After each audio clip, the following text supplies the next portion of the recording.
ఇది ఇది రామాయణ సరే. ఓం గురు బ్రహ్మ గురుర్విష్ణు గురుర్దేవో మహేశ్వర గురు సాక్షాత్ పరం బ్రహ్మ తస్మై శ్రీ గురవే నమః. జ్ఞానానందమయం దేవం నిర్మల స్ఫటికాకృతిం ఆధారం సర్వ విద్యానాం హయగ్రీవముపాస్మహే హయగ్రీవముపాస్మహే. వ్యాసం వసిష్ఠనప్తారం సత్తే పౌత్రమకల్మషం పరాశరాత్మజం వందే సుగతాతం తపోనిధిం. వ్యాసాయ విష్ణురూపాయ వ్యాసరూపాయ విష్ణవే నమో వై బ్రహ్మనిధయే వాసిష్ఠాయ నమో నమః. శృతిస్మృతిపురాణానాం ఆలయం కరుణాలయం నమామి భగవత్పాదం శంకరం లోకశంకరం. శంకరం శంకరాచార్యం కేశవం బాదరాయణం సూత్రభాషకృతౌ వందే భగవంతౌ పునః పునః. ఓం పరబ్రహ్మణే నమః. బ్రహ్మసూత్ర భాష అధ్యయనం చేస్తున్నాం. ఇందులో మనము చెప్పుకున్నంత ఇంతవరకు త్రివిధ సత్తులు చెప్పుకున్నాం, అంటే భ్రాంతులు చెప్పుకున్నాం. సర్పరజ్జు భ్రాంతి అదొకటి, దంతిదారు అదొకటి, మృగతృష్ణ, ఇటువంటివన్నీ భ్రాంతులు. ఏదైతే భ్రాంతి ఎప్పుడైతే తొలగిపోతుందో అప్పుడు సత్యం బయటపడుతుంటుంది. తాడుని చూసి పాము అనుకున్నాడు, భయపడ్డాడు. చివరికి తాడు అనే నిజం అనేటువంటి తెలుసుకున్నాడు, సత్యం తెలుసుకున్నాడు అని అర్థం. అక్కడ భ్రాంతి తొలగింది, సత్యం తెలుసుకున్నాడు. సత్యం తెలుసుకున్నాడంటే పరబ్రహ్మాన్ని తెలుసుకున్నాడు అని అర్థం. ఇట్లా ఈ విధంగా దంతిదారు దీనిలో కూడా 3 విధములైనట్టు సత్తలు. ఈ సత్తులు అంటే సత్ అంటే అర్థం భ్రమ అనే, భ్రాంతి అని అర్థం. కాబట్టి ఇక్కడ 3 విధములైనటువంటి భ్రాంతులు, పారమార్థికమైనటువంటిది ఒకటి, అలానే 3 రకాలకి 3 చెప్పుకుంటూ వ్యావహారికము ఇట్లా చెప్పుకుంటూ వచ్చారనమాట. ఇవి ఎందుకంటే మొట్టమొదట ఈ బ్రహ్మజ్ఞానంలో ప్రవేశించేటప్పుడు భ్రాంతి అనేటువంటిది ఉన్నది, అది జాగ్రత్తగా గుర్తుపెట్టుకో. అందుకని మమ మాయా దురత్యయ అని చెప్పాడు గీతలో. మమ మాయ, నా యొక్క మాయే భ్రాంతి, అది చెబుతున్నాడు. భ్రాంతి పడటం. వాడు మ్యూజిషియన్ చేస్తుంటాడు, ఏం చేస్తున్నాడు, ఏదో కాసేపట్లో ఒక వస్తువు చూపిస్తాడు, నిజమే అని అనుకుంటాడు. ఇంకొక కాసేపట్లో ఇంకొక వస్తువు చూపిస్తాడు, అది నిజమే అని అనుకుంటాడు. ఈ నిజమే అని అనుకునేటువంటి వాళ్ళందరూ ఎదురు కూర్చుని పిల్లలందరూ నిజమే అని అనుకుని సంతోషిస్తుంటారు. అంటే అర్థం ఏమిటి? మనమే పిల్లలం. ఆ మ్యూజిషియన్ ఎవరు? పరమాత్మ, అది అర్థం. అందుకనే మమ మాయా దురత్యయ అన్నాడు. అది నా యొక్క మాయను దాటడం కష్టమయ్యా, కష్టం కాబట్టి దాటాలంటే ఏమి చేయి అంటే జ్ఞాన జ్యోతి. జ్ఞానం అనేటువంటి గనక కాకడ ప్రకాశం అని గనక ఉంటే అగ్ని రాగానే చీకటి పెరిగిపోతుంది కదా, అట్లా అనమాట. జ్ఞానాగ్ని వలన చీకటి అనేది పోతుంది, జ్ఞానాగ్ని పట్టుకోవాలి అని చెప్పారు. ఆ భ్రాంతులన్నీ తొలగిపోవాలి అంటే అని అంతవరకు చెప్పారు. అది చెప్పిన తర్వాత మరొక విషయంలోకి వస్తున్నారు. ఏమిటంటే అధ్యాస అనేటువంటి ఒక విషయం. అధ్యాస ఏమిటంటే, అధ్యాస అంటే ఒక వస్తువు మీద మరొక వస్తువు యొక్క ధర్మాన్ని ఆరోపించడం.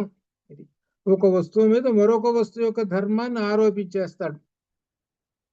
అంటే ఇప్పుడు తాడుంది, తాడు మీద పాముని ఆరోపించాడు. ఇది తాడుకి పాముకి దగ్గర సంబంధం ఉంది కదా, అందుకని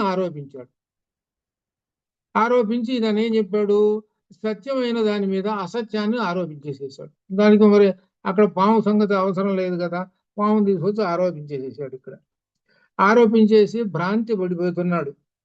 ఇది సర్వరజ్జు భ్రాంతి. ఇది అనమాట, ఒక వస్తువు మీద ఇంకొక వస్తువుని ఆరోపించడము అనేటువంటిది అధ్యాసము. ఇది దీనికి ఉదాహరణ రాత్రి సమయంలో, అనగా అజ్ఞానం అనే చీకటిలో ఉన్నప్పుడు నీవు తాడుని చూసి పాము అనుకుంటావు అని చెబుతున్నాడు. ఇది ఏమిటనమాట, అజ్ఞానం అనే చీకటిలో ఉన్నావు. అజ్ఞానం అనే చీకటి ఎప్పుడు తొలగిపోతుంది? సూర్యుడు రాగానే తొలగిపోతుంటుంది, అంటే జ్ఞానజ్యోతి రాగానే తొలగిపోతుంది. అనగా నీ అజ్ఞానం వలన తాడును చూసి పాము అనుకుంటున్నావు అని అంటున్నాడు. సత్యం తెలిసింది. సత్యం తెలిసేటప్పటికి అప్పుడు ఒక ధైర్యం వచ్చింది, ఒక విశ్వాసం కలిగింది. నేను ఇంతకాలం దాకా ఎంత పొరపాటు పడ్డానురా నేను, ఈ తాడును చూసి పాము అనుకొని ముందుకు వెళ్ళలేదు. జాగ్రత్తగా అర్థం. ముందుకు వెళ్ళటం అంటే ఉన్నతి అని అర్థం అనమాట. ముందుకు వెళ్ళలేదు. ఇప్పుడు నేను సత్యం తెలుసుకున్నాను కాబట్టి ఆ సత్య మార్గంలో నేను నడుస్తాను, ఈ భ్రాంతి అనేది పక్కన పెట్టేస్తాను అన్నాడు. ఇదనమాట. ఇది అధ్యాసంలో చెబుతున్నాడు. ఇవన్నీ కూడా ఉదాహరణలకి సూక్తి రచితము అంటే ముత్యపు చెప్పులో వెండి ఉన్నది అనేటువంటి అనుకుంటాడే. ఏమని అనుకుంటాడు? చివరి జ్ఞానం తెలిసేటప్పటికి వెండి కాదు, అది ముత్యపు చెప్ప, ఇది సత్యము. వెండి అనేది ఆరోపించాను, ఇప్పుడు జ్ఞానం కలిగింది, వెండి కాదు అని చెప్పేసాడు. అట్లనే మృగతృష్ణ. మృగ అంటే అర్థం ఏంటంటే జింక అని అర్థం. అది తృష్ణ అంటే ఆశ. అంటే జింకట అంత దూరంలో ఎక్కడో నీళ్లు ఉన్నాయి, సరస్సు అని అనుకుంటుందిట. పరిగెత్తుకుంటూ పోతుందట అంత దూరం. అక్కడ నీళ్లు లేవు. మళ్ళీ అక్కడి నుంచి చూసేటప్పటికి మళ్ళీ కనబడుతుంటాయి, మళ్ళీ పరిగెత్తుంటుంది. అంటే ఆశ అనేటువంటిది ఏమిటి? దీనికి భ్రాంతి కలుగుతున్నది. ఆ నీటి అంటే ఎండమావలు, మృగతృష్ణ అంటే ఎండమావలు. ఈ ఎండమావలు ఎండాకాలంలో సరస్సులో ఉన్న నీళ్లు ఏ విధంగా అలా చలనం అయి వెళ్ళిపోతున్నాయో అట్లా ఉంటాయి. మేము నిజంగా చూసాం. ఎందుకంటే ఈ పాఠాల్లో వచ్చే మృగతృష్ణ చే నీరు త్రావవచ్చు, తిరిగి కుందేటుకము సాధించవచ్చు, చేరి మూర్ఖుల మనసు రంజింపరాదు అనే పద్యం వచ్చింది. వచ్చినప్పుడు నిజంగా ఎండాకాలంలో చూస్తే నిజంగా వస్తుంటే మాకు 3 మైళ్ళు నడవాలి, వస్తుంటే 12 గంటప్పుడు నిజమే రోజు అనిపించింది. మాకు ఆ ఎండమావులు ఇలా వెళ్ళిపోతుంటుంది. ఇది ఎక్కడ కనపడుతున్నాయంటే మనకి పల్లె ప్రాంతాల్లో దూరంగా ఉంటే అక్కడ కనపడుతుంది ఆ కాలంలో నిజంగా. అంటే అప్పుడు మనం సరే తెలుస్తుంది కాబట్టి సరిపోతుంది. జింకలు అంటే జంతువులు, వాళ్ళకేం తెలుస్తుంది? జంతువులు అంటే అర్థం అజ్ఞానము అని అర్థం అనమాట. మనలో అజ్ఞానం ఉన్నప్పుడు అది నీళ్లు ఉన్నాయని అనుకుంటాం. అది ఎప్పుడైతే అజ్ఞానం తొలగిపోతుందో అప్పుడు సత్యం కనపడుతూ ఉంటుంది అనే విధంగా అనమాట. అది ఎప్పుడైతే భ్రాంతి నివృత్తం అవుతుందో అప్పుడు మిథ్యా జ్ఞానం వెళ్ళిపోతుంది. మిథ్యా జ్ఞానము, అందుకనే జగన్మిథ్య బ్రహ్మ సత్యం. జగన్మిథ్య బ్రహ్మ సత్యం. ఏమిటయ్యా సత్యము అసత్యం చెప్పండి అన్నారు. సత్యము అసత్యాలు ఏమిటో చెప్పండి అన్నారు. అంటే బ్రహ్మం సత్యం అండి అన్నారు. మరి అసత్యం చెప్పు మరి అంటే జగత్తు. అంటే జగత్తు ఏంటి? ఇవాళ ఉన్న జగత్తు రేపు ఉండటం లేదు. ఇవాళ ఉన్న జగత్తు రేపు ఉండటం లేదు. మరి శాశ్వతంగా ఉండేది ఎవరు? బ్రహ్మం మాత్రం శాశ్వతంగా ఉంటున్నాడు. జగత్తు శాశ్వతంగా ఉంటున్నదా? ఎన్ని మార్పులు చెందుతూ ఉన్నది? స్థిరంగా ఉన్నదా? లేదు, అశాశ్వతమైనటువంటిది. కాబట్టి మిథ్య అసత్యము, జగత్తు మిథ్య, అది తెలుసుకోండి ఇది చెబుతున్నాడు. ఈ జగత్తంతా మిథ్య, బ్రహ్మ సత్యం. చూడండి, బ్రహ్మ ఇప్పుడు ఒక అనుభవం ఉన్నటువంటి వాళ్ళని అడగండి, మా లాంటి వాళ్ళు ఒక 80 ఏళ్ళు అటువంటి వాళ్ళని, ఏమంటే 10 సంవత్సరాలు ఉన్నప్పుడు జగత్తు ఎలా ఉందో ఒకసారి చెప్పండి. మీకు చెబుతుంటే చాలా ఆశ్చర్యం వేస్తుంది. నాకే, నేను చూస్తున్నాను కాబట్టి తెలుస్తుంది. అప్పుడు జగత్తు ఎలా ఉందో సంగతి తెలుస్తుంది. మరి అట్టనే ఉన్నదా? ఎంత మార్పులు చెందుతున్నది? అప్పుడు మాకు రైలు వస్తున్నదంటే బొగ్గు ఇంజిన్ రైలు వస్తున్నది అంటే అంత దూరంలో పొగ వస్తున్నది లేదు చూడండి రా. ఎత్ర ధూమాహ తత్ర రైలు అస్తి. కాబట్టి అంత దూరంలో పొగ వస్తున్నది కాబట్టి ఇంకొక అరగంటలో మనకి రైలు వస్తుంది. చూడండి, ఇప్పుడు రైలు వస్తుంటే పొగ వస్తున్నదా? ఇప్పుడు రైలు అది. అంటే జగత్తు ఎలా మారిపోతున్నది చూడండి. శాశ్వతంగా ఉందా? లేదు. అందుకని జగన్ మిథ్య అది అనమాట. కాబట్టి జగత్తు మిథ్య, బ్రహ్మ సత్యము అనేటువంటి తెలుసుకోండి అని చెబుతున్నాడు. కాబట్టి ఈ భ్రాంతి తొలగిపోయి, అంటే మిథ్యా జ్ఞానం తొలగిపోయి సత్యం కలబడుతూ ఉన్నది. ఇది ఈ భ్రాంతి దేని వలన తొలగిపోతున్నది? జ్ఞానము వలన తొలగిపోతున్నది. కాబట్టి జ్ఞానం వలన తొలగిపోతున్నది కాబట్టి తొలగినట్టుగా ఉన్నటువంటి దానిని మనకు ఆ జ్ఞానం ఏదైతే ఉన్నదో అది ప్రమా అని ఒక పేరు పెట్టారు. అంటే ఏమిటనమాట, నేను, నాది, నీవు, నీది అనే భావాలను గ్రహించి ప్రవర్తించే విధానానికి వ్యతిరేకము ప్రమ. ప్రమ అనేటువంటి ఒక పారిభాషిక పదం చెప్పారు. నేను నాది, నీవు నాది, నాది నా వాళ్ళు, అదే భగవద్గీతలో ప్రారంభం. మామకా పాండవాశ్చైవ కిమ కుర్వత సంజయ, నా వాళ్ళు నీ వాళ్ళు అనుకుని మొదలుపెట్టాడు ఆయన. ఎవరో ఆ ధృతరాష్ట్రుడు. ఇది ఏమిటనమాట, ఈ మిథ్యా జ్ఞానంలో పడిపోయినాడు ఆయన. పడిపోయి ఆ విధంగా మాట్లాడుతున్నాడు. ఎప్పుడైతే మిథ్యా జ్ఞానం తొలగిపోయిందో భ్రమలోకి వచ్చేస్తాడు అనమాట. అది అని అనమాట. నేను నేనే, నువ్వు నీవే, ఎవరికి వాళ్ళే. అహం అన్నాడు ఎన్నడూ త్వం కాదు. అహం అంటే నేను అనేటువంటిది ఎప్పుడు, త్వం అంటే నీవు అని చెబుతున్నాడు తత్వమసిలో. తత్వమసిలో అహంకారము అనేటువంటి అహం పోయినప్పుడే త్వం కనబడుతుంటాడు. అది అర్థం దీనిలో. తత్వత్వం అసీ దానిలో అహంకారం పోతేనే నీలో ఉన్న తత్తు కనపడి అప్పుడు ఆ తత్తు ఏమవుతావు, త్వం అయిపోతావు. అప్పుడు తత్తే త్వము కనబడుతూ ఉంటావు. అది ఈ దీనికి మూలం ఏమిటి, అహంకారము. అది అర్థం. ఈ అహంకారం ఎంత పని చేస్తున్నదో చూసారా, ఎన్ని జన్మలు తీసుకుపోతున్నదో తెలుసా. అందుకని ఒక చిన్న పోస్ట్ ఒకటి పెట్టాను నేను. అహంకారం అంటే, అహంకారానికి ఇద్దరు పిల్లలట, సోదరులు. ఎవరంటే అజ్ఞానం, మూర్ఖత్వం. వీళ్ళిద్దరు ఉన్నంత కాలము వీడి ఇంతే. అజ్ఞానం మూర్ఖత్వం ఉన్నంత కాలం వాడికి జ్ఞానం కలగదు. ఎప్పుడైతే జ్ఞానంలోకి వచ్చేసేస్తాడో అప్పుడు అజ్ఞానం మూర్ఖత్వాలు నశించి అప్పుడు సన్మార్గం అనేది కనబడుతుంటుంది, సుపథము కనబడుతుంటుంది. అప్పుడు కనబడుతుంది, శ్రేయో మార్గం కనబడుతుంది. దీన్ని పట్టుకోవాలంటే ఏం చెప్పాడు కఠోపనిషత్తులోనే, ఉత్తిష్ట జాగ్రత్త ప్రాప్య వరాన్ని నిబోధత అని ప్రత్యేకంగా చెప్పాడు. లే, నిద్రపోతున్నావు, ఇంకా అజ్ఞానం అనేటువంటి చీకటిలో నిద్రపోతున్నావు, లే. ఇంకా ఎన్నిసార్లు చెప్పాలి నీకు, లే, లేచి నిన్ను నీవేమిటో తెలుసుకో. ఉద్ధరేతాత్మన ఆత్మానం నా ఆత్మానం సాధయితి అని చెప్తున్నాడు. నిన్ను నీవు ఉద్ధరించుకో, నిన్ను నీవు ఉద్ధరించుకో, నీ మనస్సు ఉద్ధరించుకో అని చెబుతున్నాను. అది కాబట్టి అజ్ఞానం అనేది తొలగిపోయింది. ఆ తొలగిపోయేటప్పటికి భ్రమ కలిగింది.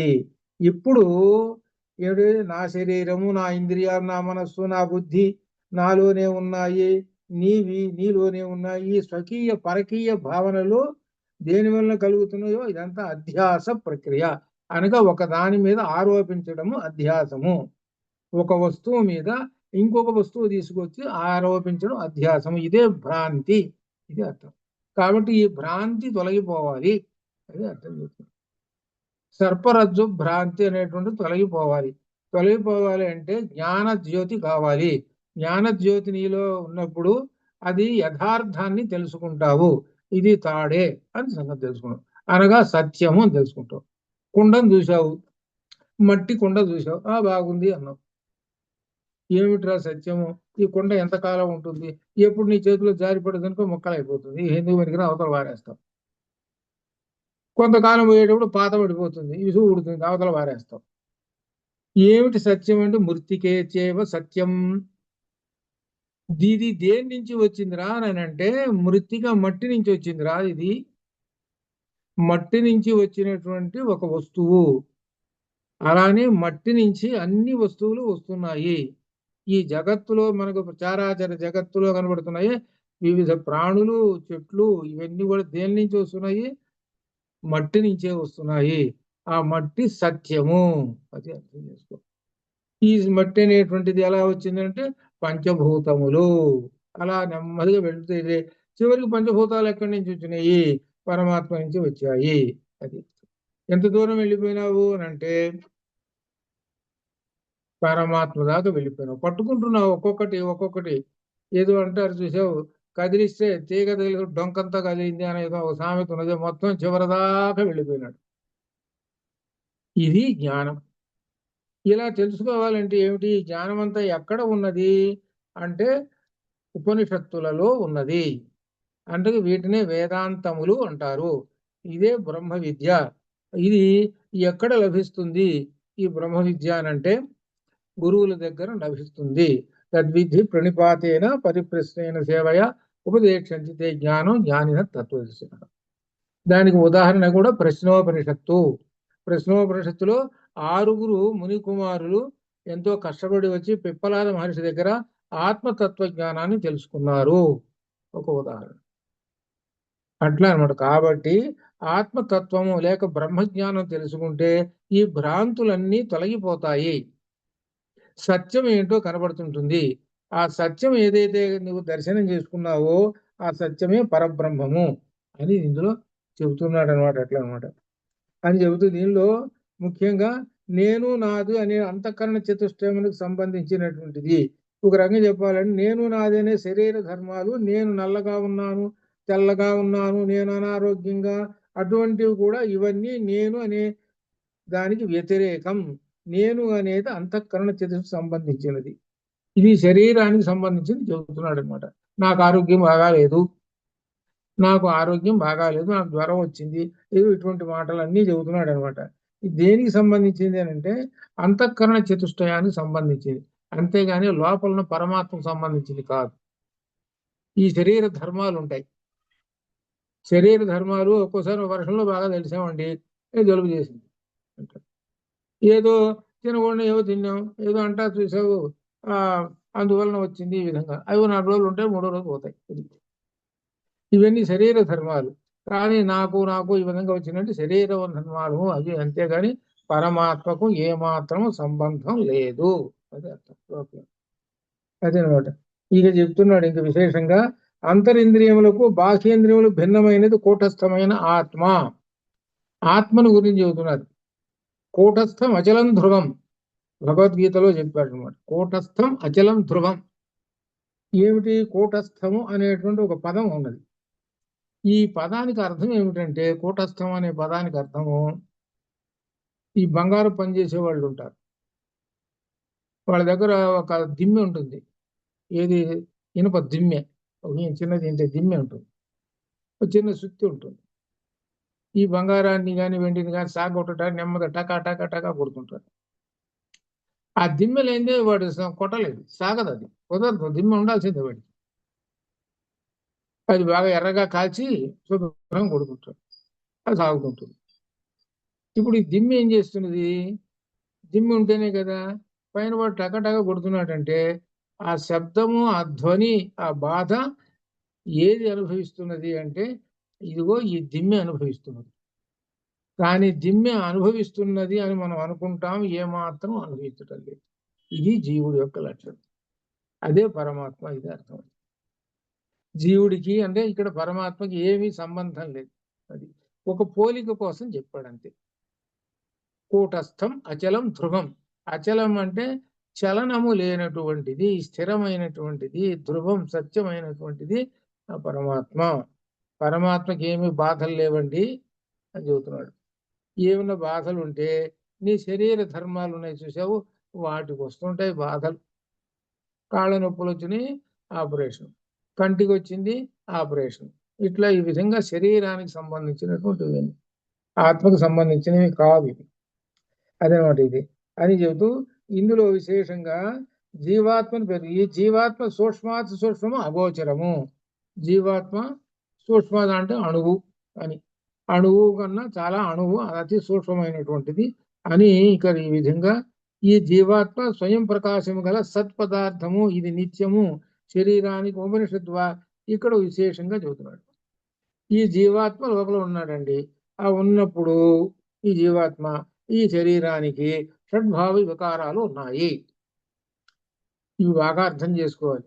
లోపల ఆత్మ ఉన్నాడు, జీవాత్మ ఉన్నప్పుడు శరీరానికి 6 వికారాలు ఉన్నాయి.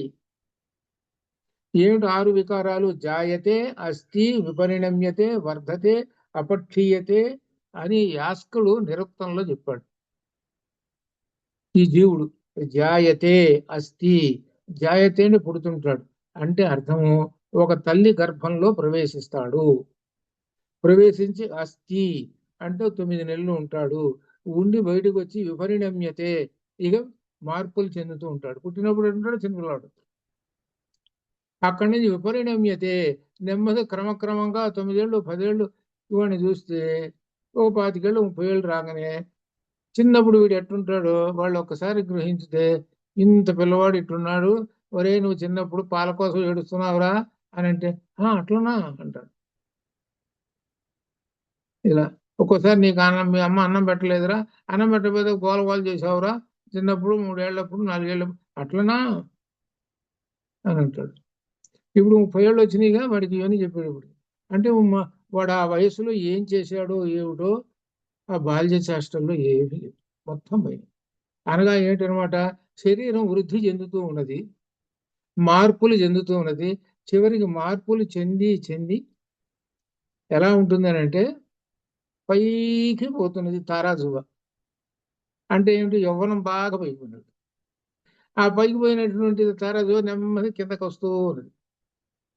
అట్లనే నువ్వు ఒక 40 ఏళ్ళు 40 ఏళ్ళు బాగా పెరిగావు, అక్కడి నుంచి అయిపోయింది పెరగటం, అంతా అయిపోయింది. ఇక నెమ్మది కిందకి తీయటం మొదలు పెట్టేసావు. ఈ కింద దిగి దిగి దిగి వచ్చేటప్పటికి భూమి మీద తాకటానికి వచ్చేటప్పటికి చేతిలో కర్ర వచ్చింది. చేతిలో కర్ర వచ్చింది. ఆ కర్ర లేనిదే, ఆధారం లేనిదే నువ్వు నడవలేవు. మొదటి నుంచి ఒక్కసారి ఆలోచన చేసుకో, ఎలా ఉన్నావో పుట్టినప్పుడు, ఇప్పుడు ఏ విధంగా అయినావు, చివరికి ఎట్లా వచ్చావో అట్లే పోతున్నావురా నువ్వు. ఎట్లా వచ్చావు, వచ్చినప్పుడు నడక నీకు చేతవా, నడవలేవుగా. ఇప్పుడు వార్ధక్యం వచ్చింది, కర్ర పట్టుకుంటున్నావు, నడవలేవుగా. ఎట్లా వచ్చావో అట్లా పోతున్నావు. కాబట్టి ఎట్లా వచ్చావు అట్లా పోతున్నావు. ఈ కాలం ఉన్నది చూసావు, ఈ కాలములో నీవు ఏం తెలుసుకోవాలి అంటే జ్ఞానం తెలుసుకో. ఏమిటి ఈ మిథ్య, ఈ మిథ్య ఏమిటి, ఈ పెరగటం ఏమిటి, ఈ శరీరం పెరగటం ఏమిటి. మరి ఆపుకో చూద్దాం. మరి మందులు ఇన్ని కనిపెట్టారుగా, రోగాలకు మందులు కనిపెట్టారు, టాబ్లెట్ వేసుకోగానే తగ్గిపోతుంది. ఏదన్నా వస్తే ఆపరేషన్ చేస్తారు, తగ్గిపోతుంది. ఇంకే 30 ఏళ్ళు వచ్చినాయి అనుకోండి, త్రిదశ 30 ఏళ్ళు. 30 ఏళ్ళు వచ్చిన వయసు ఉన్నటువంటి యవ్వనుడు అంటారు. ఈ యవ్వనంగా ఉండేవాళ్ళు ఎవరు అంటే దేవతలు. దేవతలకు వార్ధక్యం ఉండదు, ఎప్పుడు యవ్వనంగా ఉంటారు వాళ్ళు. ఎందుకంటే అమృతం తాగారట. అట్లా ఉండాలని వీడి కోరిక. ఉండు మరి. ఇప్పుడు ఎవడొద్దన్నాడు, టాబ్లెట్స్ కనిపెట్టండి. ఇప్పుడు చంద్రమండలం దాకా పోయినాడండి వాడు, ర్యాకెట్లు వేసుకొని అక్కడెక్కడ పోయినారు. దేశాలు నాశనం చేయడానికి ర్యాకెట్లు వేసేస్తున్నాడు, ఆ దేశాలు నాశనం చేస్తున్నాడు. ఇంత పని చేస్తున్నాడు, చావకుండా ఉండేటట్టు ఒక టాబ్లెట్ ఒకటి కనిపెట్టు నీ చేతనైతే, అది కనిపెట్టు. ఇక అప్పుడు ఏమవుతుందో తెలిసిన, కనిపెట్టాడు అనుకుందాం కాసేపు.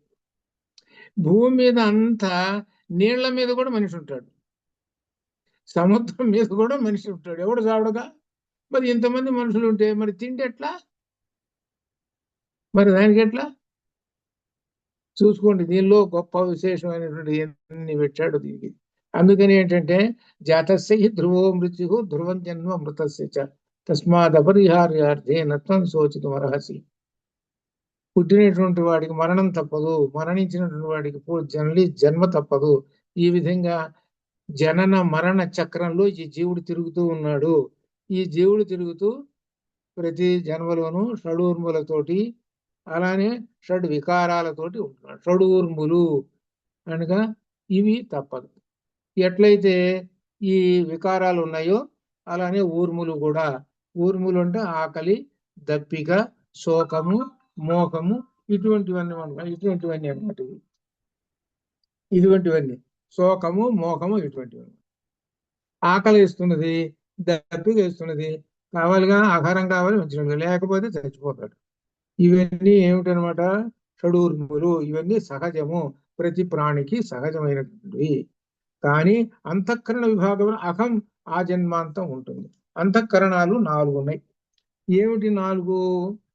మనో, మనస్సు, బుద్ధి, చిత్తము, అహంకారం. ఇది 4. ఇవి ఏమిటనమాట, అంతఃకరణ చతుష్టయం అంటారు. అంతఃకరణ చతుష్టయం అనే దానికి గుర్తు కోసం ఏం చెప్పారంటే, ఎల్లప్పుడు కూడా గుర్తు పెట్టుకుంటానని ఇలా చెప్పారు. చేతి చూపించారు. చేతిలో మొట్టమొదటి 4 ఏళ్ళు అంతఃకరణ చతుష్టయము అంటే చిటికి నేల దగ్గర నుంచి లెక్క వేసుకోవాలి. మనస్సు, అట్లానే బుద్ధి, చిత్తము, అహంకారం, ఇట్లా 4 వేసుకో లెక్క. మరి నేలుంది బొటనవేలు, అంగుష్టము. ఈ అంగుష్టాన్ని ఏం లెక్క వేసుకో? బ్రహ్మము అని చెప్పారు. ఈ అంతఃకరణ చతుష్టయం ఉన్నదే ఎప్పుడైతే లొంగిపోతుందో దేనికి? బ్రహ్మమునకు లొంగిపోతుందో అప్పుడు చిన్ముద్ర లేక జ్ఞానముద్ర వస్తుంది. ఇదిగో ఇట్లా వచ్చేటప్పటికల్లా జ్ఞానముద్ర వచ్చేస్తుంది. ఈ 3 ఏళ్ళు ఏం చేస్తాడు? అప్పుడు ఈ 3 ఏళ్లను వదిలేస్తాడు. జారిపోతుంటాయి. అంటేగా ఏమిటనమాట? వీటికి వచ్చేటువంటి 3 కూడా 3 రకాలుగా చెబుతారు. దారేషణ, ధనేషణ, పుత్రేషణ అనేటువంటివి జారిపోతాయి. అప్పుడు జ్ఞానముద్ర వైపు వెళ్ళిపోతావు. అది అర్థం. జ్ఞానాన్ని పట్టుకుంటావు అంటే నీ చేతిలోనే ఉన్నది, నీకు ఒక గుర్తు సంజ్ఞగా చెప్పారు కాబట్టి జ్ఞానం వైపు నీ దృష్టి మరల్చుము అని చెప్తున్నారు. అహం అనేటువంటిది పక్కన పెట్టేసేయి, అహం నేను అనేటువంటి పక్కన పెట్టేసేయి అని చెబుతున్నాడు. అది కాబట్టి దీనిలో ఇది చెప్పుకుంటూ ఇస్తున్నాడు ఏమిటంటే విషయీ విషయా అన్నారు. ఓ 2 విశేషాలు ఏమిటంటే ఆత్మధర్మాలను ఆత్మేతర పదార్థ ధర్మాలను అవగాహన చేసుకోవాలి. వీటిని విషయీ విషయా అన్నారు. విషయీ అనగా సత్పదార్థము, ఇది చైతన్యవంతమైనది అని. జ్ఞానమును ఇచ్చినటువంటిది, దీనికి భిన్నము విషయా.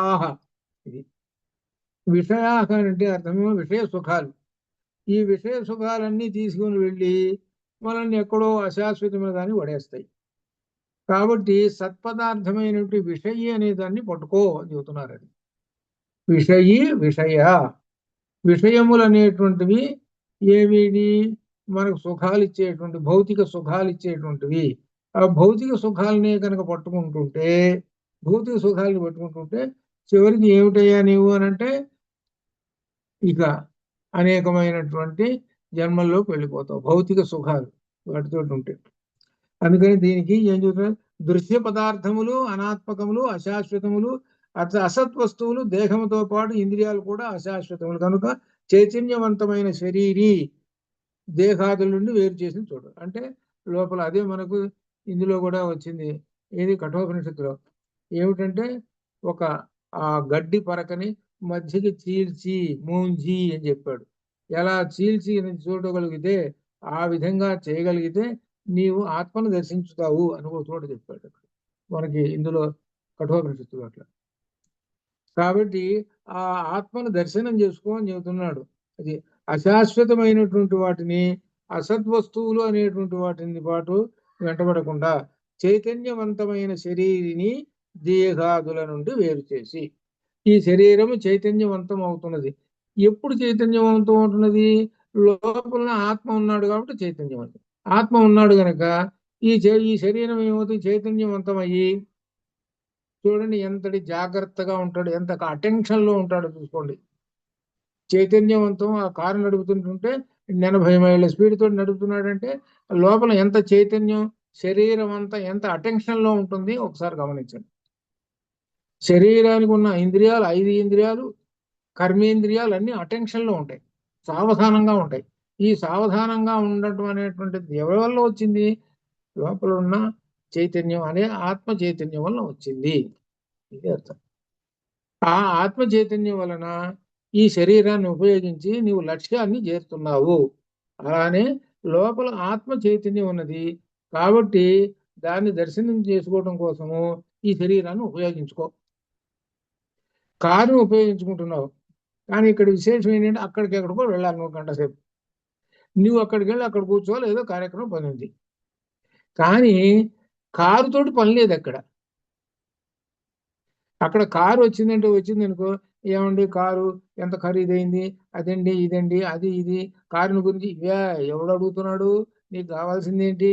మనిషి అక్కడికి వచ్చాడు, పని చూసుకున్నాడు, మళ్ళీ కారులో వచ్చాడు. కానీ ఇక్కడ విశేషం ఏంటి? కారుని ఎంత జాగ్రత్తగా నడిపావో చూడు. అనగా శరీరాన్ని ఇంద్రియాలు, అంతఃకరణాలతోటి, కర్మేంద్రియాలు, 24 తత్వాలతో ఉండేటువంటి శరీరాన్ని ఎంతటి అటెన్షన్ గా ఏ వైపు నడిపావు? సన్మార్గం వైపు, జ్ఞాన మార్గం వైపు నడిపావు, అది కావాల్సింది. దానికి నీవు నడవడానికి ఏమిటి? నీ శరీరాన్ని ఉపయోగించుకుంటున్నావు. ఎవరి సహాయంతో? ఆత్మ చైతన్యము. లోపల ఆత్మ చైతన్యం ఉంది. కానీ చెబుతూ ఈ శరీరి అని ఒక పదం వేశాడు. మన గీతలో కూడా వచ్చినటువంటి శరీరి అనేటువంటి గీతలో కూడా వచ్చింది. శరీరి అంటే శరీరమును ధరించువాడు అంటే జీవాత్మ. మన జీవాత్మ ఏం చేస్తాడంటే, ఏమండి ఆయన ఉండాలి, ఏమైపోయాడు, చనిపోయాడండి, చనిపోయాడండి అంట. అంటే ఎక్స్పైర్డ్ డెత్. ఏమిటి రెండు అర్థాలు దీనిలో? చనిపోయాడు, చని ఈ శరీరంలో నుంచి చని బయటికి వెళ్ళి పోయాడు, ఇంకో శరీరంలోకి పోయాడు, అది అర్థం. కానీ ఇంతటి అర్థం ఎవరు చూసుకుంటున్నారు? చనిపోయాడు అనేటప్పటికల్లా ఎక్స్పైర్డ్ అని ఎట్లా అనుకుంటున్నారు. కానీ ఏమిటనమాట, ఈ శరీరంలో నుంచి బయటకు వచ్చి ఇంకో శరీరం కావాల్సి వచ్చిన దానికి పోయినాడు. ఆయనకి ఇష్టం వచ్చిన శరీరానికి పోయినాడు. అంటే ఈ శరీరం అనేటువంటి ఇంట్లో కూర్చున్నాడు. కూర్చొని పాతపడ్డది ఇల్లు, నచ్చటం లేదు. కొత్తల్లో బాగానే ఉంది, ఇప్పుడు మాత్రం నచ్చటం లేదు. ఈ ఇల్లు పాతపడిపోయింది, పైగా వర్షాలు కురుస్తున్నది. కాబట్టి నాకెందుకు అద్దెగా అనవసరంగా ఇవ్వటం ఇక్కడ దండగా, కాబట్టి ఇంకో కొత్త ఇల్లు చూసుకుంటాను. నూతన గృహప్రవేశం అది అనమాట. నూతన గృహప్రవేశం. ఇటువంటి నూతన గృహప్రవేశాలు ఈ జీవుడు ఎన్ని చేశాడు. అక్కడికి వెళ్ళిపోతాడు. దానికి అక్కడుండి అక్కడ ఉంటాడు. పోనీ ఎక్కడ ఉండవే, అక్కడ నేను ఎందుకుంటాను? అక్కడ కూడా నాకు కావాల్సింది ఏంటంటే, ఎప్పుడు చూసినా ఈ ఇల్లు చాలా చక్కగా ఉండాలి అంటే అర్థమై ఇంద్రియ సుఖాలతో ఉన్నాడు వీడు. అంతేగాని నేను ఇళ్ళంబడి తిరగటం ఏమిటిరా? ఎందుకు ఇళ్ళంబడి తిరగటం? నేను ఎక్కడి నుంచి వచ్చాను ఏమిటి అని వెనక్కి తిరిగి ఒక్కసారి చూసుకుంటే ఆ పరమాత్మ కనపడుతుంది. ఆ పరమాత్మ ఇంట్లోకి పరంధామము, అది పరంధామము అని. ధామం అంటే భవనం. పరమాత్మ యొక్క భవనంలోకి వెళ్ళిపోతే ఇంక మళ్ళీ రాను నేను అని అట్లా ఉద్దేశము అలా కలిగినప్పుడు ఈ పరంధామం వైపు వెళ్ళిపోతాడు.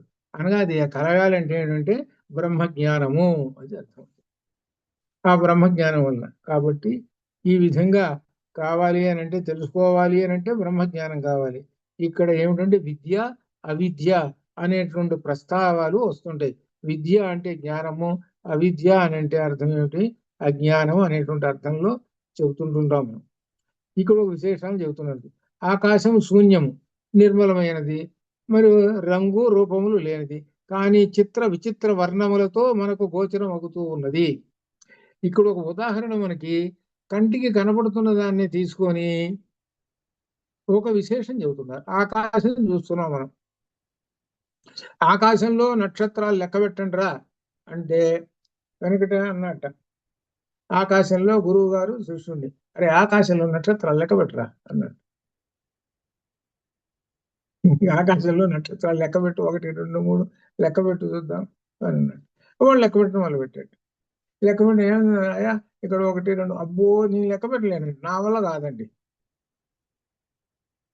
నీ వల్లే కాదురా, ఎవరి వల్ల కూడా కాదురా అని ఒక బుట్టెడు ఒక ఇసుక కుప్ప అక్కడ పోసి దీనిలో ఇసుక రేణువులు ఎన్నో లెక్క పెట్టండి ఎంత టైం పడుతుంది, అంతేరా ఇది కూడా. ఆకాశంలో అన్ని నక్షత్రాలు ఉన్నాయి. ఇన్ని నక్షత్రాలు ఎక్కడున్నా ఆకాశంలో ఉన్నాయి. అయితే ఈ రంగురంగులు ఒక్కోడు, జ్యేష్ఠ నక్షత్రం ఉంది ఎర్రంగా ప్రకాశిస్తుంటుంది, శుక్ర నక్షత్రం ఉంది తెల్లగా ప్రకాశిస్తుంటుంది. ఇలా ఈ విధంగా రంగులు రంగులుగా ప్రకాశిస్తున్నాయిరా. ఇంకా గెలాక్సీలు ఉన్నాయి ఎన్నో. ఎన్ని ఉన్నాయి ఆకాశంలో, ఇది చెబుతున్నాడు. ఇది అర్థం చేసుకుని ఒక్కసారి ఆకాశం వైపు రాత్రి కూడా పౌర్ణమి రోజు కానీ ఒక్కసారి చూసామంటే ఇక్కడే విశేషమైనటువంటిది. చిన్న కంటి పాపలో రెటీనా ఎంత ఉంది, పెసరగిందంత రెటీనాలో ఎంత ఆకాశం చూస్తున్నాడు. అందుకనే మనకు చాందోగ్యంలో అక్షి పురుషుడు అని వచ్చింది. అక్షి పురుషుడు లోపల ఉన్నాడు కంటిలో ఉండి వాడు చూస్తున్నాడు. వాడు చూసి చెబుతున్నాడు, ఇదిగోరా ఈ మూలన ఈ నక్షత్రాలు, అదిగో సప్తఋషి మండలం, ఇదిగో ఈ నక్షత్రం, ఇది ఈ నక్షత్రం అని చెబుతున్నాడు. ఎవరు చెబుతున్నారు? లోపల ఉన్నటువంటి ఆ పరమాత్మ చెబుతున్నాడు. చూడు, బాగా చూడు. అందుకనే ఆకాశంలో ఉన్న నక్షత్రం ఉన్నది చూసి అరుంధతి నక్షత్రం చూపిస్తారు. దాని అర్థం ఏంటంటే పైకేమో పతివ్రత అని చెబుతున్నారు, అసలు అర్థం అది కాదు. ఆకాశం అనేటువంటి నక్షత్ర మండలాన్ని నక్షత్రాలన్నీ చూడరా, ఏమిటంటే పరబ్రహ్మ స్వరూపం రా ఇది. మీరు పెళ్లి చేసుకున్నది ఎందుకనంటే పరబ్రహ్మ స్వరూపాన్ని ముందు అర్థం చేసుకుంటారా, అసలు అంతరార్థం అది. ఆకాశం వైపు ఒకసారి చూడు. ఇంకొక అర్థం ఏమవుతుందంటే నిరహంకారము. కాస్త తలకాయ పైకి ఎత్తుకొని చూడవయా, పైన ఏం కనపడుతున్నది? ఆకాశం. ఆకాశం కన్నా నేను గొప్పవాడివా? ఏం కాదు. అది ఇన్ని అర్థాలు ఉంటాయి అది. కాబట్టి ఆకాశం గురించి చెబుతున్నారు ఇక్కడ. ఆ విధంగానే చిదాత్మపై శరీర సుఖాలు అధ్యాసనం జరుగుతుంటుంది.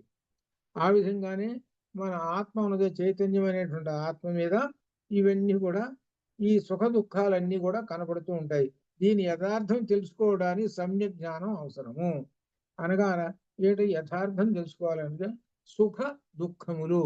సుఖం వచ్చిందంటే దుఃఖం వస్తుంటుంది, దుఃఖం వచ్చిందంటే సుఖం వస్తుంటుంది. ఇవన్నీ ఏమిటనమాట? చక్రం లాంటివి. చక్రానికి ఆకులు పైకి కిందకి పైకి కిందకి ఈ విధంగా జరుగుతుంది. కాబట్టి సుఖ దుఃఖములను సమయకృత్యా సుఖ దుఃఖాలను సమంగా చేసుకొని చూసుకోవయా. సుఖం వచ్చినప్పుడు పొంగిపోవటం, దుఃఖం వచ్చినప్పుడు ఏడవటం పెట్టుకోవాకు. కానీ ఈ విధంగా ఉండు, సమదృష్టితోటి ఉండుము అని కూడా చెబుతున్నారు. ఇదంతా జ్ఞానానికి సంబంధించినటువంటిది అనమాట. ఇక్కడ దీనిలో చెబుతున్నాడు, ఇంద్రియ ధర్మాలు జీవునిపై ఆరోపించి వ్యవహరిస్తుంటుంది. అందువలన జీవాత్మయే కర్త భోక్త. ఈ జీవాత్మ, మనలో ఉన్న జీవాత్మ కర్త, వాడే చేస్తున్నాడు వీటన్నిటికీ కారణం. తింటున్నది వాడే, భోక్త అంటే అనుభవిస్తున్నది వాడే. ఇప్పుడు మనం ఏం చేస్తున్నాము? అన్నం తింటున్నామండి. ఏం చేస్తున్నారా? అన్నం తింటున్నాను నేను అని అంటాడు. నువ్వు కాదు అన్నం తినేది, లోపల కూర్చున్నాడు ఆయన తింటున్నాడు. నువ్వేమనుకుంటున్నావు అంటే నేను అన్నం తింటున్నాను అని అనుకుంటున్నావు. ఆయన లోపల ఉండి ఏం చేస్తున్నాడు అని అంటే స్టార్ట్ అంటాడు, తినటం మొదలు పెట్టాలి. కాబట్టి నోరు, చేతులు, కర్మేంద్రియాలు, చేతులు, నోరు తెరువు, తిను, పళ్ళు, ఇట్లా ఈ విధంగా ఎక్కడికి పోతున్నాయి? వైశ్వానరుడు అనేటువంటి చెప్పాడు. అహం వైశ్వానరో భూత్వా ప్రాణి నాం దేహం ఆశ్రిత. అక్కడ కూర్చున్నాడు ఆయన. ఆయన తింటున్నాడు రా. సరిగ్గా శరీరాన్ని అర్థం చేసుకొని ఏమిటంటే లోపల పరమాత్మ ఉన్నాడు, ఆయన భోక్త, కర్త కూడా ఆయనే. ఈ అన్నం కూడా సంపాదించింది ఆయనే, నువ్వు కాదు సంపాదిస్తున్నది. నువ్వు కష్టపడి ఏం చేస్తున్నావు అని అంటే ఏదో పని చేస్తున్నావు, పని చేసేటప్పుడు కూడా సాయంకాలం 4 డబ్బులు వచ్చినాయి. ఆ డబ్బులు రాగానే ఏదో ఆహారం కొనుక్కొచ్చుకున్నావు. నేను కష్టపడి సంపాదించాను, కొనుక్కొచ్చుకున్నాను, తింటున్నాను అంటున్నాను కాదు. ఆయనే చేసుకుంటున్నాడు. ఆయనే సంపాదించుకొని నేను సాయంకాలం కల్లా తినాలిగా, తినకపోతే ఎట్లా? ఆయనే చేస్తుంది. అందుకనే నేను కర్తను కాదు భోక్తను కాదు అనుకోవాలి. ఎవరు? ఆత్మయే కర్త భోక్త. ఆత్మయే కర్త భోక్త అనేటువంటి స్థాయికి ఎప్పుడు వచ్చాడో చూసుకోండి. ఆ స్థాయికి వచ్చాడు అని అంటే ఆ బ్రహ్మజ్ఞానం కలిగినప్పుడు. ఆ బ్రహ్మజ్ఞానం ఇట్లా కర్తృత్వ భోక్తృత్వ ప్రవృత్తి పండిత పామరుల్లో ఉన్నంత వరకు. కర్తృత్వం భోక్తృత్వం అంటే అర్థం ఏంటి? పామరుడు, పండిత పామరుల్లో. పండితుల్లో ఏమిటనమాట? ఈ కర్తృత్వం భోక్తృత్వం తెలుసు కదా, పండితుడు అంటే జ్ఞానం నేను కాదండి అని అనుకుంటాడు. అలానే పామరుడు ఉన్నాడో దీనికి వ్యతిరేకం చెప్పుకుంటాడు. పామరుడు అంటే జ్ఞానం లేదు కదా, ఆయన ఏం చెప్పుకుంటాడంటే నేను తింటున్నాడు, నేను చేస్తున్నాను, నేను సంపాదించాను, నేను తింటున్నాను, నాకు ఆకలేసింది, ఈ విధంగా చెప్పుకుంటాడు పామరుడు. ఇలా ఉన్నంత వరకు, పండిత పామరులలో ఉన్నంత వరకు అధ్యాస ప్రక్రియలో ఎటువంటి మార్పు. ఇది అధ్యాసం అంటే భ్రాంతి. అది కొంతమంది పండితులు ఉంటారు, పండితులు పేరుకు పండితులే కానీ పామరులాగా ఉంటాడు. అటువంటి వాళ్ళు కూడా ఉంటారు. అటువంటి వాళ్ళు కూడా అని ఏమిటనమాట? ఈ కర్తృత్వ భోక్తృలు అంటే జ్ఞాన దృష్టి ఉండనటువంటి వాళ్ళు నన్ను యొక్క అర్థం. అది అటువంటి వాళ్ళకు కూడా అని అర్థం చేస్తున్నాడు.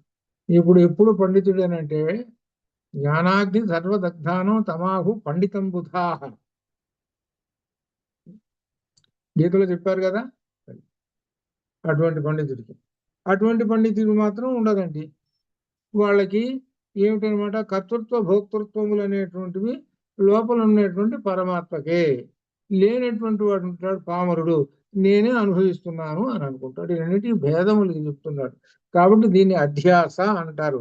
ఆత్మకు సంబంధించిన విచక్షణ కలిగినప్పుడే మార్పు వస్తుంటుంది. ఆత్మకు సంబంధించిన విచక్షణ అంటే జ్ఞానము, ఇది ఆత్మ, ఇది అనాత్మ, ఇది శాశ్వతము, ఇది అశాశ్వతము, ఇలా మార్పు వచ్చినప్పుడే అప్పుడే ఇతనికి మార్పు వస్తుంటుంది. ఇది అర్థం. శాశ్వతము జగన్మిథ్య జగన్మిథ్య బ్రహ్మ సత్యం అనేటువంటిది తెలుసుకోవాలన్నమాట. ఇది అంత గొప్ప విశేషం.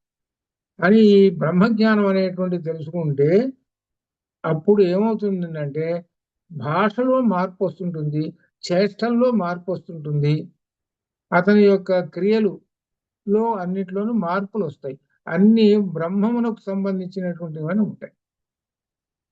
ఉన్నతమైన స్థితిలో ఉంటాడు. ప్రతి చోట ఎలా ఉంటాడు అని అంటే తాను నలుగురిలో ఉన్న సామాన్య మానవుడుగా ఉన్నా కానీ బ్రహ్మణ్యాధాయ కర్మాణి అన్న చూసండి. కర్మలన్నింటిలోనూ కూడా బ్రహ్మమును ఆరోపించి చూస్తుంటాడు. గుడికి వెళ్ళావు, ప్రదక్షిణ చేస్తున్నావు అని అంటే బ్రహ్మమును ఆరోపించి ప్రదక్షిణ చేయాలి. బ్రహ్మమును ఎక్కడ ఆరోపించాలి? మనసులో ఆరోపించుకోవాలి. ఎలా ఆరోపించుకోవాలి? ఏమిటి? వాళ్ళందరూ తిరుగుతున్నారు, నేను తిరుగుతున్నా. ఇదేనండి మొండి గుర్తులే ఇప్పుడు ఉన్నటువంటి అజ్ఞానం. నీ ఏమిటయ్యానంటే గురువుని అడిగితే చెబుతాడు. ఎలా ఆరోపించుకోవటం, మన క్రియలలో జ్ఞానాన్ని ఎలా ఆరోపించుకోవాలి, ఎలా తెలుసుకోవాలి అనేటువంటిది ఉండాలి. ఉండి అప్పుడు చేస్తుంటే అప్పుడు ఏమవుతుంది? మనస్సుకి నిర్మలంగా ఉంటుంది, మనస్సు ఇంకా ఉన్నతంగా ఉంటుంది. ఎప్పుడైతే జ్ఞానం పడుతుందో మనస్సుకి వీడు ఉన్నతం అవుతుంటాడు. అదే గుర్తు. మనస్సుకి జ్ఞానం పడుతున్నది. అది ఇప్పుడు మిమ్మల్ని ఆ రామాయణ సుధకి రాయండి రా, ఒక నలుగురు రాయండి, రాస్తామంటే ఏదో చేతనైనంత వరకు రాస్తాం. రాశారు, సరే ప్రింట్ అయింది, సరే బాగానే ఉంది, సరే అంటే అర్థం ఏమిటి? ఈ జ్ఞానం ఏదో కొద్దో గొప్ప మనసుకు పట్టింది. ఆ పట్టినటువంటి దాన్ని క్రియారూపంలో పెట్టింది. ఆ క్రియారూపంలో పెట్టడం వల్ల ఏమవుతుంది? మెట్లు ఎక్కుతున్నావు. అది పై మెట్లు ఎక్కుతున్నావు. పై మెట్లెక్కి ఉన్నతమైనటువంటి దారిలోకి వెళ్ళిపోతున్నావు. ఒక్కొక్క మెట్టు ఎక్కుతుంటుంటే ఒక సంతోషం కలుగుతుంటుంది. ఇదిగో మనం రామాయణ సుధ, ఇది అర్థమైంది, చాలా సంతోషం. తర్వాత ఇంకొకటి ఇవన్నీ ఏమిటి అని అంటే బ్రహ్మజ్ఞానము. ఒక్కొక్క మెట్టు ఎక్కుతుంటుంటే అది అర్థం. అట్లా ఉండాలని ఇది బ్రహ్మజ్ఞానం. ఇట్లా చూడండి క్రియల్లో ఎలా ఉన్నారో మరి. అటువంటి ఈ జ్ఞాన క్రియల్లో ఉండటం వలన మనస్సు ఉన్నతం చెందుతుంటుంది. మనస్సు నుంచి అన్ని కూడా మూలమైనటువంటివి. అది పట్టుకోవాలి. అంతేగాని ఎందుకులేనా మాకు గురువుతోటి మాకెందుకులే పని, గుడికి పోతున్నాం కదా, గుడికి పోతూ ఏం చేస్తున్నాం అంటే దేవుడికి నమస్కారం చేస్తున్నాం కదా, అక్కడికి పోయి గణపతి అని అంటున్నాం కదా, ప్రసాదం పెడుతున్నాడు కదా, బుధవారం ప్రసాదం, సంకటహర చతుర్దశికి ప్రసాదం, ఇవన్నీ వస్తున్నాయి, తింటున్నాము, వస్తున్నాము, దేవుడికి నమస్కారం చేస్తున్నాం. ఏమిటిది? ఏమన్నా మనస్సు లగ్నం చేశావా? మనస్సు లగ్నం చేయమని చెబుతున్నాడు. ఆలయం దేవుడు అని అంటే మనస్సు లగ్నం చేయి, జ్ఞాన దృష్టి పెట్టుకో.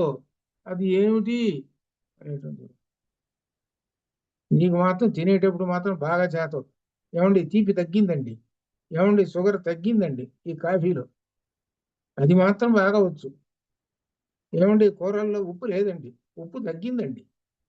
కూరల్లో కారం లేదండి, బాగా లేదండి, టేస్ట్ఫుల్ కాదు, ఇది మాత్రం బాగా పట్టుకున్నావు. ఈ అశాశ్వతమైన వీటి మీద ఇంట్రెస్ట్ ఎంతో చూపించావు. అంతేగాని ఈ క్రియలు చేస్తున్నావు చూసావు, ఈ ఉప్పు తగ్గితే మళ్ళీ వేసుకోవచ్చు, కారం తగ్గితే మళ్ళీ వేసుకోవచ్చు, పెద్ద సమస్య ఏముంది దాని గురించి? నీవు ఎవరో తెలుసుకోరా, నీ మనస్సు నీ అంటే జ్ఞాన దృష్టి వైపు పెట్టరా అని చెబుతాం. అనుకోని అక్కడ దాకా అన్నం తింటున్నావు కదా, అన్నం ఏమిట్రా? పరబ్రహ్మ స్వరూపము, అన్నం పరబ్రహ్మ అని ఎప్పుడన్నా నువ్వు అన్నావా? ఇంట్లో నీ పిల్లలు ఎప్పుడన్నా విన్నారా? అన్నం పరబ్రహ్మ. తల్లి ఎప్పుడు అన్నారుగా? ఇందులో వస్తున్నది ఏంటో అంటే లలితలో వస్తుంది అన్నపూర్ణ అని. లలితలో పరబ్రహ్మ స్వరూపం. నువ్వు ఎప్పుడన్నా అన్నావా? నువ్వు అంటేనేగా వాడు నేర్చుకునేది. నీకే లేనప్పుడు వాడెక్కడ? అంటే ఏంటి? జ్ఞాన దృష్టి అనేటువంటిది పెద్దవాళ్ళకి కొద్దో గొప్ప ఉంటుంటే పిల్లలకు కూడా కొంచెం అంటుతూ ఉంటుంటుంది. ఆ అంటుతూ ఉండటం వల్ల నెమ్మదిగా పట్టుకుంటారు. అందుకని ఎల్లప్పుడూ మన జీవితం అంతా కూడా జ్ఞాన దృష్టి వైపు ఉండాలి. లోకంలో తిరుగుతున్నా గాని. అందుకనే బ్రహ్మణ్యాధాయ కర్మాణి అనేటువంటి శ్లోకం చెప్పింది. నీవు బయటికి వెళ్ళి అనేక కర్మలలో తిరుగుతూ ఉంటుంటావు.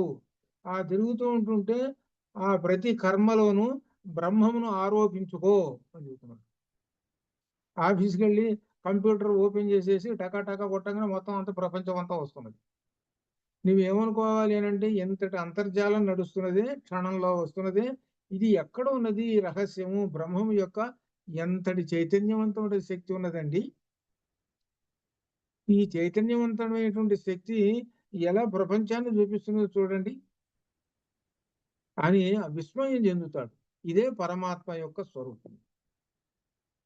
అదే అనమాట. అదే మనకు చూడండి, అస్త్రాలు ప్రయోగిస్తుంటాడు, బ్రహ్మాస్త్రము అని అంటాడు.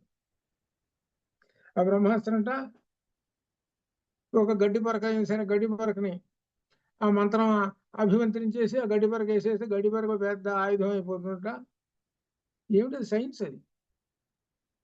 అది ఆ మంత్రం వచ్చేసింది, దాంతో సైన్స్ ఎంత చేసేస్తున్నాడండి. ఇది అంటే ప్రాచీన కాలంలో, అంటే వేద కాలంలో, రామాయణాది కాలంలో అదే అక్కడ అంతరార్థంగా చేసుకోవాల్సింది. అట్లనే ఇప్పుడున్నటువంటి టెక్నాలజీలు అంతా కూడా పరబ్రహ్మము, అంతర్జాలం అంతా పరబ్రహ్మము.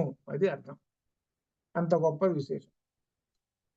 అది అట్లా అర్థం చేసుకునేటువంటి వాడు ఆ అంతర్జాలాన్ని పరబ్రహ్మ స్వరూపంగా తెలుసుకొని నాకు సాక్షాత్కరిస్తున్నది, నేను అర్థం చేసుకొని దీని ద్వారా అనేకమైనటువంటి జ్ఞానాన్ని పొందుతున్నాను. చూడండి ఇప్పుడు ఉన్నటువంటి అంతర్జాలం వల్ల యూట్యూబ్లు అవి ఇవి ఇప్పుడు మనకి ఇదిగో ఇది వచ్చింది కదా. మీరు అందరూ మనందరం ఎక్కడ అమెరికాలో కూర్చుని అమెరికాలో కూర్చున్నాం.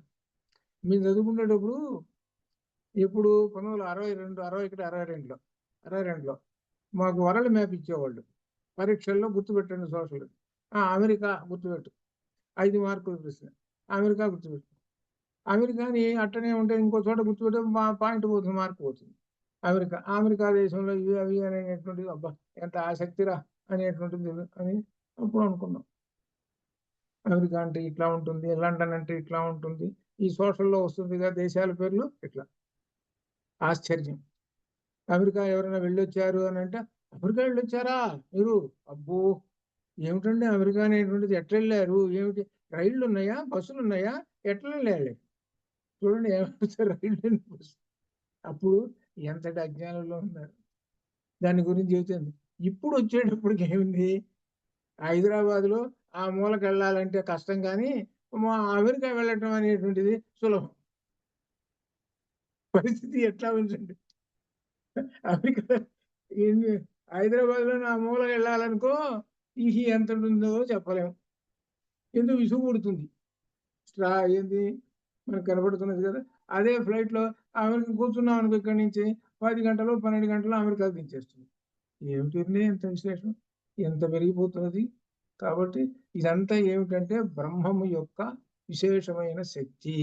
ఇలా తెలుసుకున్నటువంటి వాడే బ్రహ్మజ్ఞాని. ఇది అర్థం. ఇంత గొప్ప విశేషమైన అలా క్రమక్రమంగా ఈ జ్ఞానాన్ని సంపాదించుకుంటూ ఉంటున్నాడు ఈ మానవుడు. ఇలా ఉపయోగించుకుంటున్నాడు, దాని ప్రకారంగా నడుచుకుంటున్నాడు. అందుకనే జ్ఞానం కోసము తద్విద్ధి ప్రణిపాతేన పరిప్రశ్నేన సేవయ ఉపదేక్ష్యంతి తే జ్ఞానం జ్ఞానిన తత్వదర్శిన. కాబట్టి అక్కడికి వెళ్ళండి, గురువు గారి దగ్గరికి వెళ్ళండి. ఆ గురువు గారి దగ్గరకి వెళ్ళి ఆయన దగ్గర వినయంగా ప్రవర్తించి, పరిప్రశ్నలు అంటే అర్థం ఏమిటి? భక్తితో వినయంతో వేసే ప్రశ్న అది. ఇది పరిప్రశ్నలు. అంతేగాని చొప్పదంటూ ప్రశ్నలు వేవాకండి అని అంటారు. అంటే ఏమిటో తెలుసు, చొప్పదంటూ ప్రశ్నలు అని అంటే మీకు తెలిసే ఉంటుందేమో, నేను వివరించటల్లా. చొప్పదంటూ ప్రశ్న అనేటువంటిది గొప్ప విశేషమైనది. కొంతమంది అంటుంటారు, చొప్పదంటు ప్రశ్న అది నీ ఏందో తెలుసు చెప్పవా? చొప్పదంటు ప్రశ్న అంటే ఏమిటో. శిష్యుడు ఒక విచిత్రం చూసేట. ఏమిట అంటే ఓ చిన్న దూడట. ఆ దంట ఎంత పొడుగున్నది అని అంటే 6 అడుగులు పొడుగుంది. దూడ పొడుగు ఏమో 2 అడుగులే ఉంది. ఆ దూడ ఏం చేస్తున్నది? 6 అడుగులు పొడుగున్న దంటును కటా కటా కటా తిరుగుతూ ఇటు సహజంగా మనం చూస్తున్నాం. వీడు ఏం చేసాడనమాట, 6 అడుగులు పొడుగున్నటువంటి ఈ దంటు లోపలికి పోతున్నది కదా, మరి బయటికి రావట్లేదు ఏంటి? ఇది పెద్ద వీడికి ఇది అనిపించింది, సందేహం అనిపించింది. పరిగెత్తుకుంటూ గురువు గారి దగ్గరికి వచ్చాడు. గురువు గారు నేను పెద్ద విచిత్రం చూశానండి అన్నాడు. ఏమిట్రా విచిత్రము అని అన్నట్ట. దీని సమాధానం ఏమిటో చెప్పండి. ఇదిగోండి ఇది జరుగుతున్నది అన్నట్ట. అర్థం కదా? ఎంతటి అజ్ఞానం చూసారా మరి. వీడికి ఏమాత్రం లోక జ్ఞానం లేని శూన్యుడు. అనమాట. చొప్పదంటు ప్రశ్న అంటే అది అర్థం. అంటే అర్థం ఏంటి? పనికిరాని ప్రశ్న అంటే అజ్ఞానపూర్వకమైన ప్రశ్నలు వేస్తుంటే అది అందుకని చెబుతుంటారు. అది అందుకే నీ అజ్ఞానాన్ని బయట పెట్టుకోవాలి. అది అజ్ఞానంగా ఉంటే తెలియదు నాకు, గురువు గారు చెప్పండి అనాలంటే. అంతేగాని ఈ విధంగా కల్పన చేయకూడదు. అదనమాట అది. అందువలన గురువు దగ్గర చేరి జ్ఞానపూర్వకమైన ప్రశ్నలు వేసి తెలుసుకోండి అన్నారు. దీనికి ఉదాహరణగా కూడా రామాయణంలో కనబడుతుంటుంది. రామాయణంలో బాలకాండలో విశ్వామిత్రుడు ముందు నడుస్తున్నాడు, వెనక రామచంద్రమూర్తి నడుస్తున్నాడు. ఎక్కడికి వెళుతున్నాడు? ముని ఆశ్రమాల గుండా పోతున్నారు. ముని ఆశ్రమాల గుండా పోతున్నారు. ఒక్కో ముని ఆశ్రమం వస్తుంది. ఒక తోట దగ్గరకు వచ్చేటప్పటికి, ఒక మున్యాశ్రమం దగ్గరకు వచ్చేటప్పటికి రామచంద్రమూర్తి అన్నాడు, భగవన్ కస్య ఆశ్రమ పదం అన్నాడు. ఇదే రామాయణంలో ఆయన నోరు తెరిచి మాట్లాడిన మొట్టమొదటి వాక్యము రాముడు ఇదే, ఇక లేదు. అప్పటిదాకా ఏం మాటలు మాట్లాడాడో, తండ్రితోటి ఏం మాట్లాడాడో, తల్లితోటి ఏం మాట్లాడాడో ఎక్కడ వాల్మీకి మహర్షి చెప్పలేదు. హే భగవన్ అంటే గురువు గారిని భగవన్ అని సంబోధిస్తారు మనకు ఉపనిషత్తుల్లో కానీ రామాయణంలో కానీ. హే భగవన్ కసి ఆశ్రమ పదం, ఎవరిది ఆశ్రమము అని అడిగాడు. చూడండి ఏమడిగాడు. వర్షం అడవిలో పోతున్నారు కదా, అడవిలో పోతూ ఉన్నప్పుడు అనేకమైన కనబడుతున్నాయా లేవా? జంతువులు కనబడుతుంటాయి, పక్షులు కనబడుతుంటాయి, చెట్లు కనబడుతుంటాయి, పండ్లు ఫలాలు అనేకమైన కనబడుతుంటాయి కదా. ఈయన మరి ఏదైనా ఒక చెట్టును చూసి, ఏమండి ఈ చెట్టు పేరు ఏంటండి, భలే ఉన్నాయి కాయలు పండ్లు అని అడిగాడా విశ్వామిత్రుడిని? ఇక్కడే జాగ్రత్తగా పట్టుకోవాల్సిన విషయం. ఈయన ఇదేన్ని జ్ఞానపరమైన ప్రశ్న అంటే ఇది. ఆ ఆశ్రమం అంటే జ్ఞానము, జ్ఞాన నిధి. ఆశ్రమం అంటే, ఆశ్రమంలో ఉండేది ఎవరు? మహర్షులు ఉంటారు. మహర్షులు అంటే జితేంద్రియులు, పరబ్రహ్మ స్వరూపులు. అటువంటి మహర్షులు ఉండేటువంటి ఆశ్రమాన్ని గురించి అడిగారు. మనమైతే గురువుగారు పోతుంది, ఏమండి భలే ఉంటాయండి కాయలు, ఈ మాత్రం బాగా కోసుకోవచ్చు అండి, చెట్టుకి నేను కోసేదా 4. అడవిలో పోతున్నాం అనుకో, గురువు గారు మనకు కనబడ్డాయి, కనబడేటప్పుడు 4 కోసుకుంటాం, నదిని పట్టుకుంటాం, ఎన్ని మూటలు పోసుకొని ఇంటికి వస్తాం. ఎక్కడన్నా ఆశ్రమపదం కానీ ఎవరన్నా ఋషి గారు అని కనబడ్డాడు అని అంటే మనకెందుకండి, ఆయనతో మన ఇంటికి పోదాం, పండు దొరికినగా దొరికినంత వరకు తీసుకొని పోదాం. అంటే అర్థం ఏమిటి? దేనిలో ఉన్నాడు? అజ్ఞానం అనేటువంటి దీనిలో ఉన్నాడు వీడు. జ్ఞానంతో ఉన్నటువంటి వాడు ప్రశ్న దేని మీద వేస్తున్నాడు చూసుకోండి, జ్ఞానం కోసం ఏ ప్రశ్న వేస్తున్నాడు. కాబట్టి జ్ఞానంతో ఉన్నటువంటి ఎల్లప్పుడూ వాడి ప్రశ్నలు ఎలా ఉంటాయో చూడండి. అది ఇక్కడ విశేషం. అందుకని ఏంటంటే గురువు దగ్గరికి చేరినటువంటి వాడు జ్ఞానపూర్వకమైనటువంటి ప్రశ్నలు వేస్తూ ఉంటుంటాడు. అది చేతిలో కర్ర ఉంటే భయపడి పశువు పారిపోతుంది, అదే చేతిలో మేత ఉంటే దగ్గరకు వస్తుంది. ఇది మనం చూస్తున్నటువంటి. పశువు చేతిలో కర్ర ఉండేటప్పుడు దగ్గర రాదు, భయం వేస్తుంది. దానికి చూసుకోండి జ్ఞానం ఉంది దానికి. చేతిలో మేత పట్టుకునేటప్పటికే దగ్గరకు వస్తుంటుంది. ఇటువంటి పశు ప్రవృత్తి వాంఛలను మానవుడు నివృత్తి చేసుకోవాలి. అటు భయము వదిలేసేసుకోవాలి, విషయ సుఖాలని వదిలేసుకోవాలి అని అర్థం. ఈ పశు ప్రవృత్తి ఇదంతా పశువుకు ఉండేటువంటి లక్షణాలు. ఆ పశువుకు ఉండేటువంటి లక్షణాలు ఈ మానవుడికి ఉన్నంత కాలము వాడికి పైన ఊర్ధ్వగతి లేదు. ఊర్ధ్వగతి. సర్పరజ్జు భ్రాంతి, తాడును చూసి భయం అనుకుంటున్నాడు, అంటే భయంతో ఉన్నాడు. ఎప్పుడు భయాలే పెట్టి. ఇంకోటి ఏంటి, ఆశ. ఏమిటి, అవి వస్తాయి ఇవి వస్తాయి, వాటెంబడి పరిగెత్తటం. ఇంత అనేటువంటి దాన్ని వచ్చిందనుకో తృప్తి పడడు, ఇంకా ఇంకా ఇంకా. దానికి తృప్తి అనేటువంటిది లేదుట. ఆశ అనేటువంటిది ఏంటంటే, సముద్రం పెద్దదండి, సముద్రం కన్నా పెద్దది ఏదంటే ఆకాశం అండి, ఆకాశం కన్నా పెద్దది ఏదంటే బ్రహ్మం అండి, బ్రహ్మం కన్నా పెద్దది ఏదంటే అని అంటే ఈ ఆశట. ఇంకా ఆశ చూసుకోండి ఎంత గొప్పది. ఇది వీడు అడిగేదానికి, వీడు అడిగే పరమాత్మ వచ్చి నీకేం కావాలరా అంటే 10 కోట్లు అన్నట్ట. సరే అన్నట్టు. కాదు కాదండి 100 కోట్లు అన్నట్టు. కాదు కాదండి, కానీ ఇది కాదు కాదని చివరికి ఏం అడిగాడో తెలిసిన, చివరికి నీ ఉండే స్థానం నాకు ఇచ్చేసే అన్నాడు చివరికి. భగవంతుడి స్థానం అదే అర్థం భస్మాసురుడు, అదే అర్థం. అది భస్మాసురు కాదా మీకు తెలుసు కదా, నెత్తి మీద చేవిడు పోయినాడు చివరికి. వాడి ఉద్దేశం చూసుకో ఏమనుకున్నాడు, నేను ఎవడి చేతి మీద నెత్తి మీద చేయి పెడితే వాడు పోవాలి అంటే అర్థం ఏంటి, అందరూ పోతారు నేను ఒక్కడిని ఉంటాను, నేనే ఏకైక. ఎంతటి కోరిక ఉందో చూసుకో వీడికి. అది ఈ కోరిక వెనక ఒకటి పరిగెత్తుతూ వస్తున్నది, ఏంటో తెలిసినది అజ్ఞానము. చివరికి అజ్ఞానమే వీడిని నాశనం చేసింది. అది అట్లా అనమాట. అని ఈ విధంగా మనకి ఆ జ్ఞానం చెబుతూ, జ్ఞానాదేవత కైవల్యం, జ్ఞానం వలననే కైవల్యం సిద్ధిస్తుంది అని చెప్పాడు. అని చెబుతూ ఈ జ్ఞానం ఎక్కడ ఉన్నది అంటే ఉపనిషత్తులలో ఉన్నది. కాబట్టి ఉపనిషత్తుల్లో ఉన్నటువంటి జ్ఞానాన్ని సంపాదించుకో. ఉపనిషత్తుల్లో ఉన్న జ్ఞానాన్ని వ్యాసుల వారు సమన్వయం చేశాడు. సమన్వయం చేసి 555 సూత్రాలు రాశారు. అవి బ్రహ్మసూత్రములు. అవి అధ్యయనం చేసుకో. నీకు అర్థం కాకపోతే గురువు గారి దగ్గరికి వెళ్ళి అడుగు, అప్పుడు నీకు బ్రహ్మ జిజ్ఞాస కలుగుతుంది అని ఇప్పుడు అసలు విషయంలోకి, బ్రహ్మసూత్రాల్లోకి అడుగు పెడుతున్నాము. దీనిలో మొట్టమొదటిది జిజ్ఞాస అధికరణము. ఈ జిజ్ఞాసాధికరణము గురించి రేపల్లా ఈ జిజ్ఞాసాధికరణము అవుతుందో కాదో చూద్దాం అనమాట. అట్లా అంతవరకు శుభం భవతు. అయితే ఈ జిజ్ఞాసాధికరణం ఒక 4 అధికరణాలు వస్తాయి, చతుస్సూత్రి. ఇవి అర్థం చేసుకోవడానికి ప్రయత్నించండి. ఇవి పెద్ద గొప్ప విశేషం. ఈ 4 సూత్రాల మీదనే వ్యాఖ్యాన గ్రంథం ఉంది, అంత గొప్పదనమాట. కాబట్టి రేపు ఒకరోజు ఉన్నదా, రేపు గురువారం, రేపు ఒకరోజు అంతే, శుక్రవారం లేదు కదూ, శుక్రవారం కూడా 5 రోజులు గురుగారు. శుక్రవారం కూడా ఉందా? శని ఆది సాయంకాలం లేదు, శని ఆది సాయంకాలం లేదు. మళ్ళీ సోమవారం నుంచి మామూలు. శని ఆదివారం ఏమో లలిత పొద్దున ఉంటుంది, సోమ మంగళ బుధవారం ఏమో ఉపనిషత్తు ఉదయం ఉంటుంది, అంతే కదా. అంతే. అదే అనమాట. అంతవరకు సరే అట్లే కానివ్వండి. శుభం భూయాత్. అట్లా 300 ఎపిసోడ్లు తేలిగ్గా అవుతాయి ఇవి, ఇంకా ఎక్కువ అవుతాయి చెప్పలేదు. అదో శుభం భూయాత్. ఓం పూర్ణమద పూర్ణమిదం పూర్ణాత్ పూర్ణముదచ్యతే పూర్ణస్య పూర్ణమాదాయ పూర్ణమేవావశిష్యతే. అసతోమా సద్గమయ తమసోమా జ్యోతిర్గమయ మృత్యోర్మామృతంగమయ.